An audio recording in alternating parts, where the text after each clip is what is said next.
Hello बच्चों, स्वागत करते हैं आपके अपने प्यारे से चैनल एक स्टडी बघावाला में। बच्चों, इसके पिछले लेक्चर में हम लोगों ने सोशल साइंस के भूगोल सब्जेक्ट के संसाधन के बारे में पढ़ा था और संसाधन का वर्गीकरण भी किया था। तो बच्चों, आज की इस लेक्चर में हम लोग संसाधन का वर्गीकरण अन्य दो आधार पर करेंगे। बच्चों, आइए हेडिंग देते हैं। स्वामित्व के आधार पर, स्वामित्व के आधार पर संसाधन का वर्गीकरण।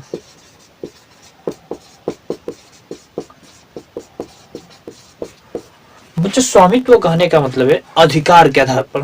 तो जो आप सिंपल से याद कर सकते हैं, हमारा यानी कि निजी, एक गांव का यानी कि समुदाय, एक देश का यानी कि राष्ट्रीय, और एक विश्व का, उसको क्या कह सकते हैं, अंतर्राष्ट्रीय। तो बच्चों, क्या होते हैं, स्वामित्व के आधार पर संसाधन चार प्रकार होते हैं। पहला होता है निजी संसाधन, दूसरा होता है सामुदायिक संसाधन, तीसरा होता है राष्ट्रीय संसाधन, और चौथा होता है अंतर्राष्ट्रीय संसाधन। ठीक, तो पहला निजी संसाधन, दूसरा सामुदायिक संसाधन,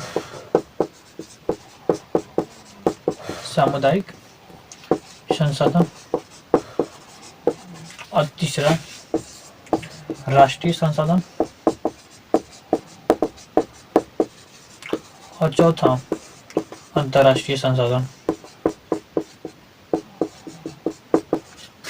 अंतर्राष्ट्रीय संसाधन। ठीक बच्चों, बच्चों आप जानते हैं कि निजी संसाधन क्या होता है। बच्चों, निजी कहने का मतलब है मेरा या फिर मेरे परिवार का। तो हम कह सकते हैं कि वैसा संसाधन जिस पर एक आदमी या फिर एक आदमी के परिवार का स्वामित्व यानी कि अधिकार हो, तो उसको हम लोग क्या कहेंगे, निजी संसाधन। बच्चों, जैसे मेरा घर, मेरा खेत, मेरा बगीचा, ये सब मेरा निजी संसाधन है। ठीक, आगे देखते हैं सामुदायिक संसाधन के बारे में। बच्चों, सामुदायिक संसाधन क्या होता है, तो बच्चों वैसा संसाधन जिस पर एक समाज का अधिकार होता है, जैसे पंचायत भवन, मंदिर, मस्जिद, एक समुदाय का बहुत होता है, या फिर गुरुद्वारा, ये सब क्या है, सामुदायिक है। बच्चों, अगला देखते हैं राष्ट्रीय संसाधन। बच्चों, राष्ट्रीय संसाधन क्या होता है, तो बच्चों किसी भी देश के अंदर जितने भी संसाधन होते हैं वो सारे के सारे राष्ट्रीय होते हैं। जैसे बच्चों आप लोग देखते होंगे खनिज, पेट्रोलियम, ये विभिन्न प्रकार के हम लोग ऊर्जा निकालते हैं, ये सभी के सभी क्या है, राष्ट्रीय संसाधन है। ठीक है बच्चों, अगला बच्चों अंतर्राष्ट्रीय संसाधन। बच्चों, अंतर्राष्ट्रीय संसाधन का मतलब क्या होता है, बच्चों अंतर्राष्ट्रीय संसाधन ऐसा संसाधन होता है जिसका नियंत्रण अंतर्राष्ट्रीय संस्था करती है। बच्चों सिंपल समझते हैं, अभी तो एक चीज आपको बताएंगे, अपवर्जक आर्थिक क्षेत्र क्या होता है। ठीक है बच्चों, तो उसको आइए हेडिंग देते हैं, अपवर्जक आर्थिक क्षेत्र। अपवर्जक आर्थिक क्षेत्र।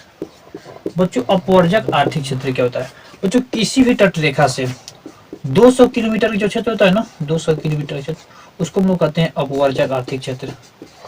अपवर्जक आर्थिक क्षेत्र।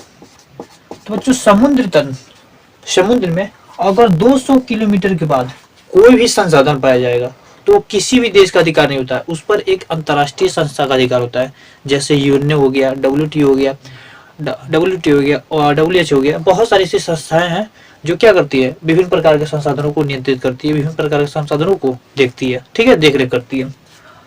बच्चों अगला देखते हैं अपना किसके आधार पर, विकास के आधार पर।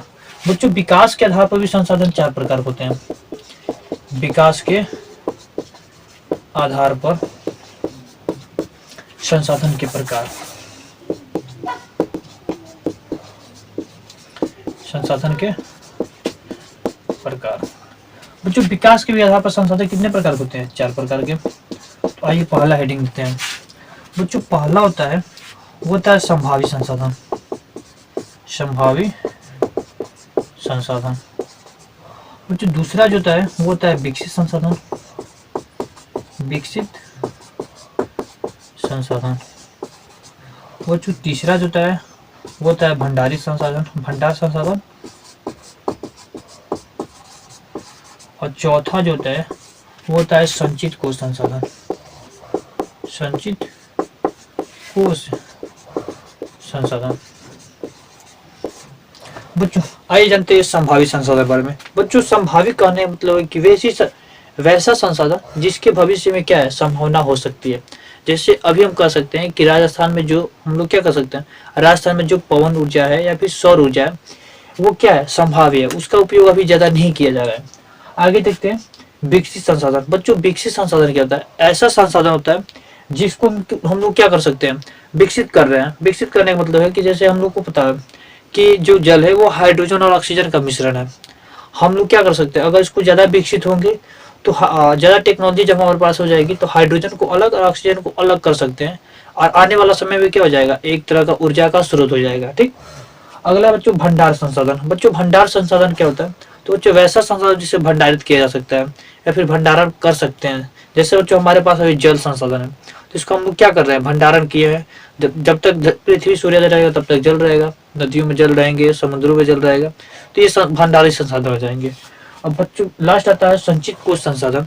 तो बच्चों संचित कोष संसाधन ऐसा होता है जो स्थिर है, मतलब कि इसका उपयोग हम लोग क्या होता है, अभी इसको क्या कर रहे हैं, संचित कर रहे हैं, मतलब इसका उपयोग कर रहे हैं, लेकिन बड़े पैमाने पर नहीं। जैसे बच्चों हम लोग क्या करते हैं कि अभी हम लोग जल का उपयोग करते हैं, मतलब कि जल का उपयोग हम लोग पीने खाने बहुत कुछ में करते हैं, साथ ही साथ इसका ऊर्जा का उत्पादन भी करते हैं। करते हैं कि नहीं करते हैं, करते हैं।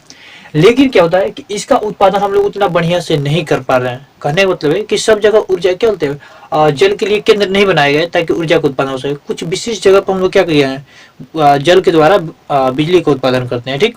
तो ऐसे संसाधन